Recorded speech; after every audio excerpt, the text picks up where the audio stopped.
Bueno, buenas tardes, bienvenidos otra vez a su programa Jamautas. Jamautas en quechua significa maestras, maestros, y hoy nos encontramos en su programa de la Vicerrectoría de Docencia de la UTN y del Programa Institucional de Formación Humanística. Hoy vamos a conversar con Ariane Grau Crespo.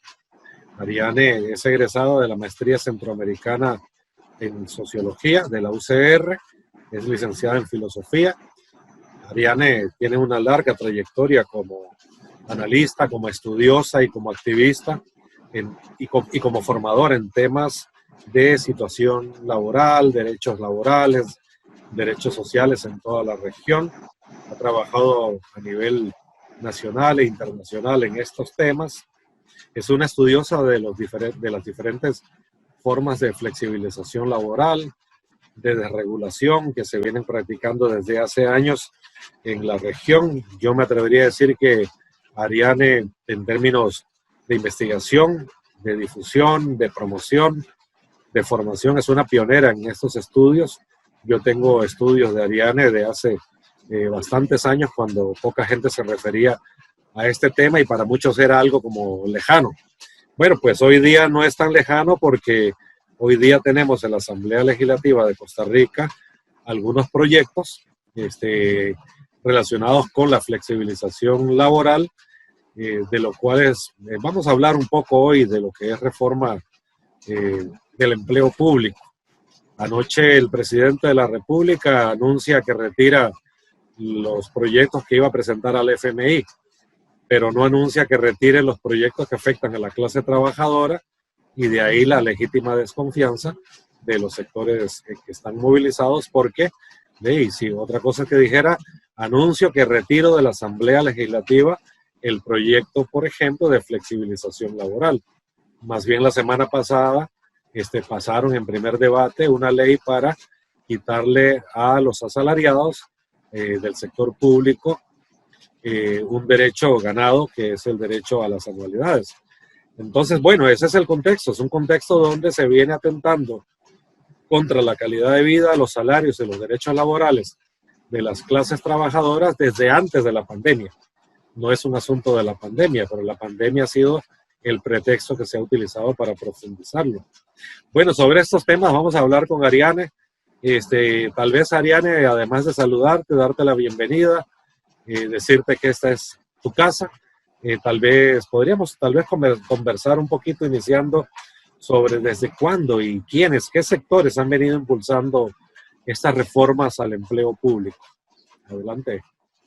Bueno, muchas gracias, Giovanni, por la invitación, y al programa de formación humanística de la UTN por abrir este espacio tan importante en estos momentos de reflexión y de análisis crítico de la vida política, de la agenda política y de todo lo que está aconteciendo en el país. Bueno, en el país y en el mundo, en realidad, ¿no? Porque todas son tendencias mundiales. Es raro que sea una excepción, digamos. Casi todo lo que estamos viendo acá en Costa Rica se está viendo muy similar, por lo menos en casi todos los países de América Latina. Efectivamente, como explicaba Giovanni, este tema de empleo público, bueno, ya lleva muchos años haciéndose propuestas a nivel legislativo y a nivel ejecutivo. Por lo menos del 2010 para acá, se han dado varios proyectos, se han presentado prácticamente todas las fracciones que han pasado por la Asamblea Legislativa, desde el Movimiento Libertario, el Partido de Liberación Nacional, el PAC, estando tanto en el Ejecutivo como en la Asamblea Legislativa, igual que el PLN, el PUS. Es decir, todos han presentado o han firmado en conjunto proyectos de ley de empleo público. Ese es el término como que se le dice general, pero en realidad lo que están proponiendo es rebajar y disminuir derechos y salarios a los trabajadores y trabajadoras del sector público, partiendo de una tesis que es falsa, que además está demostrado que es errónea, que no tiene ningún fundamento en números, en estadísticas, que es decir, que la crisis fiscal, que el déficit fiscal que hay en el país es causado por los altos salarios de los trabajadores y trabajadoras del sector público, cosa que ha sido desmentido por economistas y por muchas personas y por muchos estudios, y que ni el gobierno, ni los diputados, ni diputadas, ni nadie ha podido sostener, ¿verdad? Más bien es una cortina de humo que se levanta para esconder las verdaderas razones del déficit fiscal, que es la evasión fiscal, la elusión, las exoneraciones y todos los subsidios que el gobierno hace a los grandes empresarios, ¿no? Esa es como la línea general. Después los proyectos han estado más enfocados, uno en el tema de anualidades, otro en el tema de los pluses, otros en el tema de la convención colectiva, pero lo que podemos decir es que del 2010 para acá, aunque muchos de estos proyectos no se han, digamos, ninguno de estos proyectos se ha concretado, es decir, ningún proyecto ha sido aprobado, los de los proyectos marco más generales de empleo público no se han aprobado, a través de decretos, de directrices, de negociaciones, de convención colectiva, hemos visto un deterioro en las condiciones, en los derechos y en los ingresos de los trabajadores y las trabajadoras del sector público. Eso es una realidad que ya está, es decir, eso no es un proyecto, eso es una realidad que ya está, ¿no? Y bueno, sobre la pregunta de quiénes han impulsado esto, bueno, ya yo estoy hablando, como hablé de los actores políticos, es decir, de quiénes son los que hacen al final las propuestas, que ya decía que son tanto el Ejecutivo como el Legislativo en las distintas fracciones, ¿no? Pero en realidad, quienes están haciendo presión y quienes están detrás y quienes tienen más interés en que esto se apruebe son las cámaras empresariales y los grandes sectores económicos que les interesa, que tienen un interés, digamos, en reformar el Estado, porque quieren un Estado en función de sus intereses y de sus ganancias. Es decir, porque siempre se dice que quieren eliminar el Estado, y no es cierto que estos sectores quieren eliminar el Estado. Bueno, eso es lo que yo planteo en mi análisis. Es decir, lo que quieren es un Estado que sea funcional y que les garantice las ganancias y las riquezas a los empresarios, porque no es que no quieren al Estado, ¿no? De hecho, reciben bastante del Estado, o sea, a la hora de recibir subsidios, a la hora de recibir crédito, a la hora de recibir una serie de beneficios, ahí sí quieren al Estado. Entonces, por eso es que quieren eliminar todo lo que no va para ellos, todo lo que no va para los sectores de la economía, que es lo que va para salarios, ¿no? Entonces, recargar la crisis, que la crisis la paguen, como siempre, los trabajadores y las trabajadoras, que lo único que tienen para vivir es el salario, ¿no? Muy clara la contextualización que haces, y hoy día, en la situación nacional que estamos viviendo en este momento, eso cobra mucha más vigencia, porque a mí me da la impresión sociológicamente que la explosividad del descontento popular se debe a que ya no pudieron seguir ocultando que mientras toda la carga se pone sobre las clases trabajadoras y los sectores más humildes, en ese mismo contexto se dan grandes exoneraciones a los grandes capitales, pero lo peor, más de 10 años declarando cero utilidades para no pagar impuestos, lo cual es una burla evidente, y la gente se siente burlado. Es decir, le piden a los trabajadores más sacrificio, le piden a las trabajadoras más sacrificio, pero la gente ve la burla de que no mueve un dedo el Ministerio de Hacienda para meter en cintura a tanta evasión fiscal. Pero en este momento hay una amenaza concreta en la Asamblea Legislativa, que es la llamada Ley de Empleo Público. Esa está en la corriente legislativa. ¿Qué nos podrías decir de ese proyecto de ley? Sí, ese proyecto que se llama Ley Marco de Empleo Público es un proyecto que yo siempre comento y recuerdo, porque de esto hay que hacer siempre memoria, que cuando estaba toda la discusión con el plan fiscal, ¿verdad?, que se convirtió en la ley fiscal 9635, esta ley tenía un título, el título 3, que era el título de empleo público. Y ya allí, digamos, sí se eliminaron varios derechos y se desmejoraron las condiciones de las trabajadoras y los trabajadores del sector público. Por ejemplo, se nominalizaron todos los pluses, es decir, ya los salarios están estancados en su crecimiento, es decir, antes crecían porcentualmente ahora se estancó en el valor que tenían en el año 2018 y a partir de ahí solo crecen los pluses con ese valor, ¿verdad?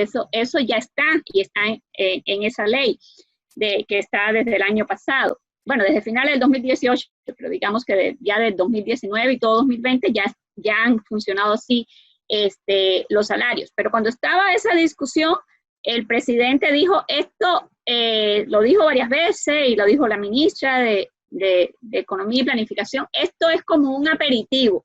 Nosotros, y no nos lo decía a nosotros, a los defensores de los derechos, ni a los trabajadores, se lo decía a los empresarios que estaban presionando para que esa ley se recargara más en el recorte a los salarios del sector público, y ellos decían, no, es que esto es apenas un inicio, porque vamos a presentar a inicio del año que viene una ley de empleo público. Y bueno, el presidente no cumple muchas promesas, pero esa sí la cumplió, y efectivamente a inicios, en mayo del 2019, presentó esta ley marco de empleo público, que después fue retirada, y ahora reciente este año se presentó un texto sustitutivo, pero que maneja en concreto, digamos, sigue la misma línea. Que el objetivo principal es, que ha estado también reiterado en los últimos años, es imponer finalmente lo que se le llama salario único, así se le llamó por mucho tiempo, y hubo mucha oposición de parte de los sindicatos y de las distintas organizaciones, pero que le cambiaron el nombre, ahora lo llaman salario global. Pero es lo mismo, porque al final es sustituir lo que existe hoy, que es un salario compuesto, es decir, un salario en el cual hay un salario base y otros componentes salariales que dependen de los puestos, de las instituciones, de las funciones de las personas, cambiarlo por un salario global que va a estar definido según 8 familias de empleos, digamos, que quedarían en el sector público, ¿verdad? Y eso, además, son salarios que no crecen porque ya no habría anualidad, se está sustituyendo la anualidad por una evaluación por desempeño que pasaría a reconocer incentivos no monetarios por esa evaluación de desempeño, es decir, ya no se pagaría por la anualidad. Y bueno, tiene otros elementos como que le pone un tope también a las vacaciones para las personas que han ganado, digamos, vacaciones por más tiempo, ya no tendrían vacaciones por más de 20 días. Eso es como lo principal, digamos, de esta propuesta, pero es que ya solamente el tema de imponer el salario global y eliminar todos los pluses, digamos, está dando un duro golpe a lo que son los salarios de los trabajadores y las trabajadoras del sector público. Y principalmente yo quiero hacer énfasis con el tema de las anualidades, que justamente en la introducción bien decía que Giovanni, que está ahora muy en discusión, porque hay un proyecto de ley que presentó el Ejecutivo, que era inicialmente para suspender el pago de anualidades de este año. Como no se aprobó antes que hubiera que pagar las anualidades, en la Asamblea Legislativa lo ampliaron para el 2021 y 2022. Pero en la propuesta inicial al Fondo Monetario Internacional estaba suspender las anualidades hasta el 2024. Es decir, que al final las anualidades, yo creo que trabajadores y trabajadoras del sector público ya casi que se tienen que olvidar que las anualidades existen, porque ya sea por el proyecto que está en la Asamblea, por la Ley de Empleo Público o por el nuevo proyecto que presentarían en negociación con el FMI, más lo que el FMI pida, que seguro va a ser peor que lo que el gobierno presenta, es decir, las anualidades van a desaparecer. Y yo siempre hago énfasis con el tema de las anualidades, porque las anualidades es el más democrático, digamos, de los pluses, de los aumentos, es el único aumento que tienen todos los trabajadores del sector público, y es la única posibilidad que tienen los trabajadores y trabajadoras no profesionales de ver dignificados sus salarios y de tener un salario creciente y así tener un proyecto de vida que le permita ir mejorando su calidad de vida, ¿no? Y justamente todas estas propuestas, por ejemplo, un documento que hace como 6 años elaboró la Academia de Centroamérica o bueno, las editoriales de La Nación,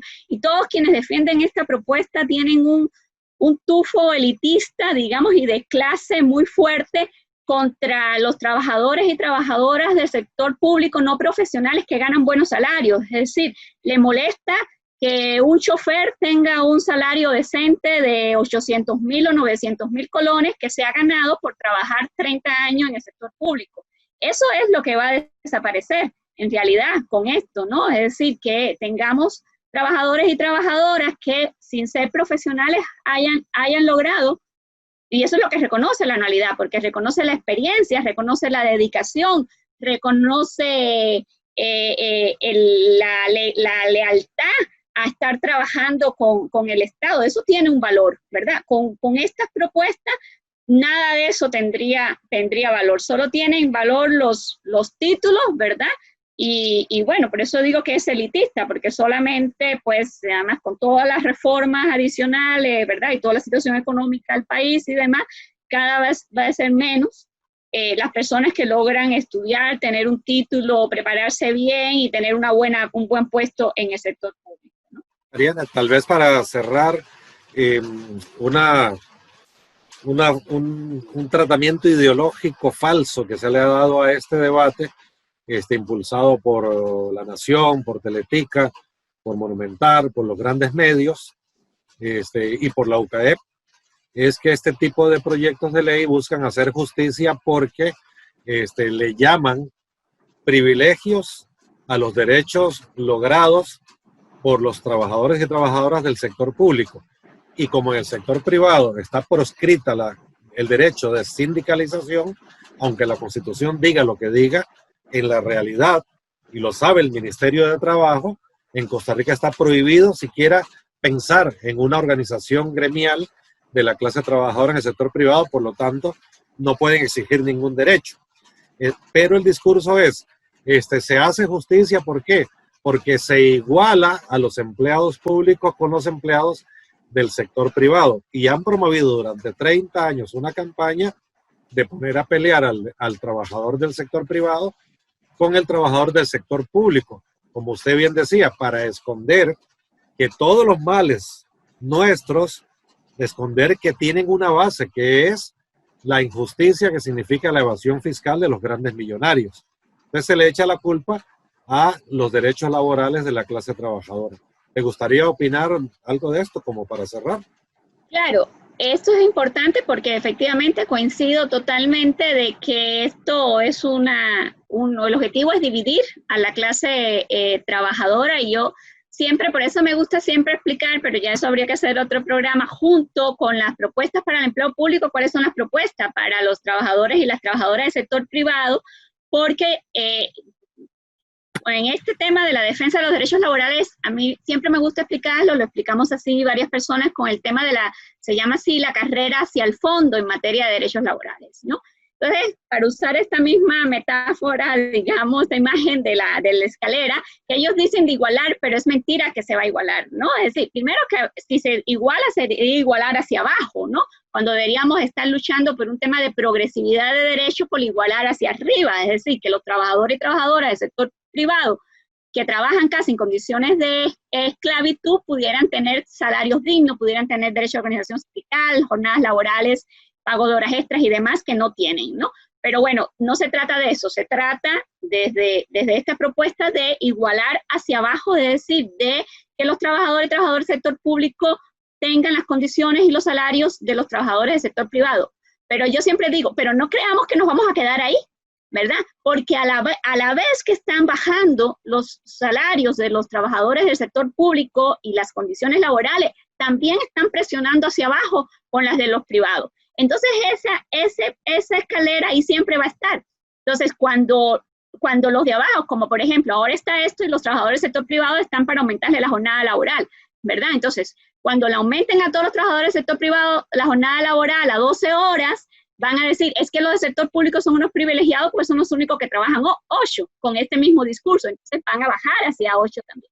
Y así es una carrera hacia el fondo, solamente con una gran organización sindical y una gran articulación de la clase trabajadora lo podemos detener, pero si no vamos a volver a las condiciones laborales que habían a los inicios del capitalismo y de la revolución industrial.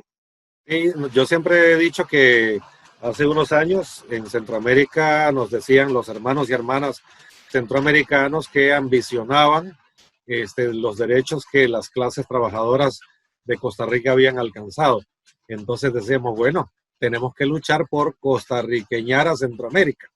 Pero aquí nuestros gobernantes, con el apoyo y la presión de los sectores de la UCAEP, han más bien centroamericanizado a Costa Rica. Es decir, que se preparen, porque eso tiene también un costo social.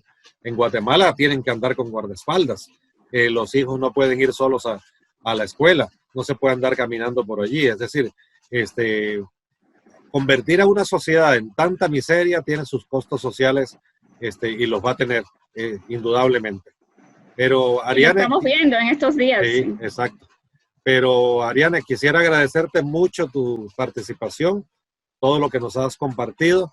Y sí, siempre en estos programas al final decimos, tenemos que volver a conversar, así que por ahí te vamos a volver a molestar para pedirte conversar un poco más sobre estos temas que la verdad es que son muy desconocidos en amplias franjas de las clases trabajadoras, porque de esto no se discute en los medios, en los grandes medios de comunicación. De verdad te agradecemos mucho. Y Muchas bueno, gracias. quedamos pendientes de volver a conversar. Bueno, un gran abrazo. Hasta luego. Muchas gracias, Giovanni, y a la universidad y a todos y todas los colegas, trabajadores, trabajadoras y estudiantes. Y ojalá que les sea de provecho. Con mucho gusto. Sí, va a ser. Gracias.